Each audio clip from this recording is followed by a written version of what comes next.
எல்லாருக்கும் hi, welcome to அபியின் உலகம்.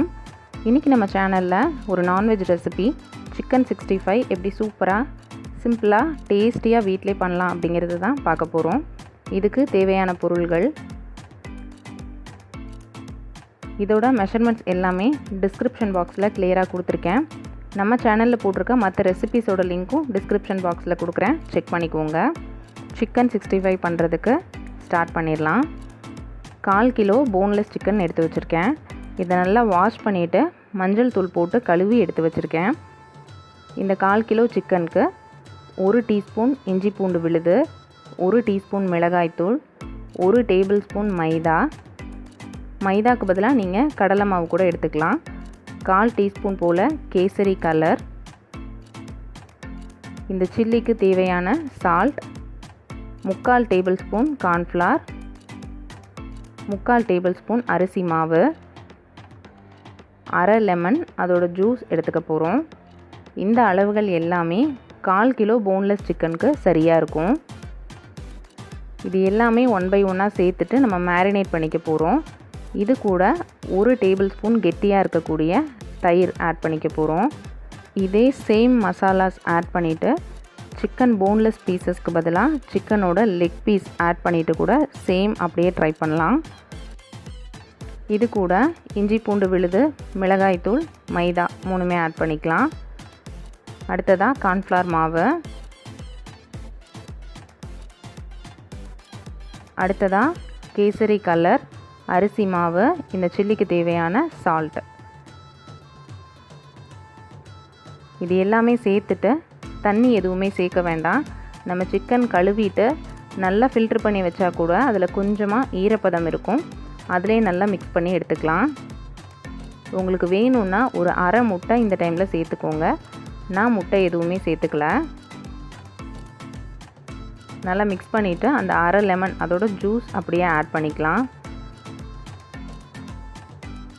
மசாலாஸ் நல்லா ஈவனாக எல்லா இடத்துலையுமே கோட் ஆகிற மாதிரி மிக்ஸ் பண்ணிக்கோங்க.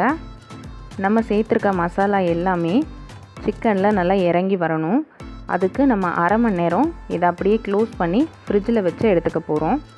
நீங்கள் வெளியிலே வச்சு மேரினேட் பண்ண போகிறீங்கன்னா ஒரு 1 மணி நேரம் வரை டிஸ்டர்ப் பண்ணாமல் விட்டுருங்க. மசாலாஸ்லாம் நல்லா நமக்கு அதில் இறங்கி வரும்.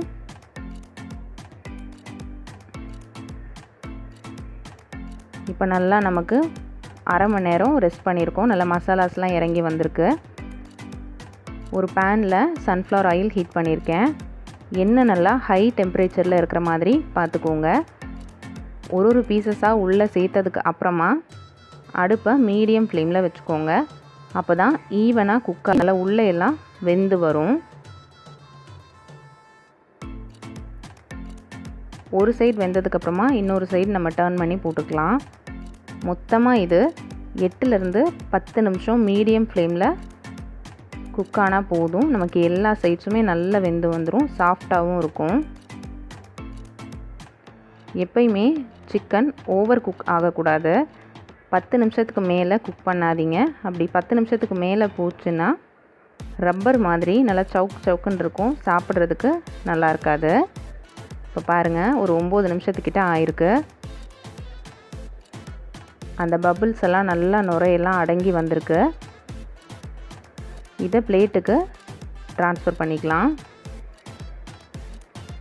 நீங்கள் ஹெல்த்தியாக ட்ரை பண்ணணுன்னா மைதாக்கு பதிலாக கடலை மாவு plus food colour kesari colour நம்ம சேர்த்துருக்கோம் இல்லையா, அதுக்கு பதிலாக காஷ்மீரி மிளகாய்த்தூள், இது ரெண்டுமே சேர்த்து செய்யுங்க, நல்லா ஹெல்த்தியாக இருக்கும். ஆக்சுவலாக ஒரு சின்ன கிளாரிஃபிகேஷன், இந்த ரெசிபி பேசிக்காக சிக்கன் 65 அப்படின்னு தான் சொல்லுவாங்க. பட் ஜென்ரலாக நிறைய பேர் சில்லி சிக்கன்னு சொல்கிறதால நம்ம இதை சில்லி சிக்கன், சிக்கன் 65 இந்த மாதிரி வேரியஸ் நேமில் சொல்ல ஆரம்பிச்சிட்டோம்.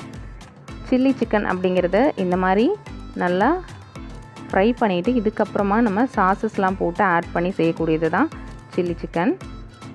பாருங்கள், நமக்கு சூப்பராக நம்மளோட சிக்கன் 65 ரெடி ஆயாச்சு. அரிசி மாவு சேர்த்ததால் சுத்தமாக எண்ணெயுமே குடிக்கல. பார்க்கவே நல்லா கலர்ஃபுல்லாக, உள்ளேயும் நல்லா நமக்கு சாஃப்டாக வெந்திருக்கு. இது ப்ளைனாக சாப்பிட்றதுக்கே ரொம்ப டேஸ்டியாக இருக்கும். புளிப்பு, உப்பு, காரம் எல்லாமே கலந்து சூப்பரான ஒரு டேஸ்ட்டில் இருக்கும். ப்ளஸ் நம்ம பிரியாணி இந்த மாதிரி வெரைட்டி ரைஸ் ஏதாவது பண்ணால் அதுக்கு இது சூப்பரான ஒரு சைட் டிஷ்ஷாக இருக்கும். கண்டிப்பாக நீங்களும் இந்த ரெசிபியை உங்கள் வீட்டில் ட்ரை பண்ணி பாருங்கள். ட்ரை பண்ணிவிட்டு உங்களோட ஃபீட்பேக்ஸை என்னோடய கமெண்ட் செக்ஷனில் ஷேர் பண்ணுங்கள். என்னோடய வீடியோஸ் பிடிச்சிருந்தா நம்ம சேனலுக்கு சப்ஸ்கிரைப் பண்ணி ஷேர் பண்ணிடுங்க. தேங்க்யூ ஃபார் வாட்சிங்.